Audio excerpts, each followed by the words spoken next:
Kdo ugane, kaj bo najbolj pomemben faktor pri katerikoli obliki gibanja v takih vročih dneh? Kaj pravite? Voda. Voda je ena izmed tistih stvari, na katero vsi prevečkrat radi pozabljamo.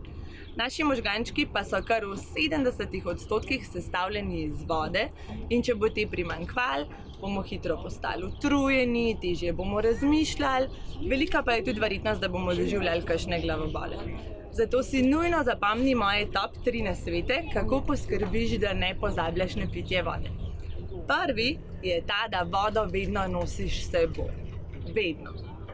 Drugi je ta, da si probaš čez dan nastaviti kakšne opomnike, ki te majčkeno spomnejo na to, da je treba še kaj popiti. Tretji pa je ta, da vodo lahko dobiš tudi iz hrane. Kakšne lubenice, kumare, paradižniki in drugo sadje in zelenjava so super način, da si malo pomagate pri hidraciji.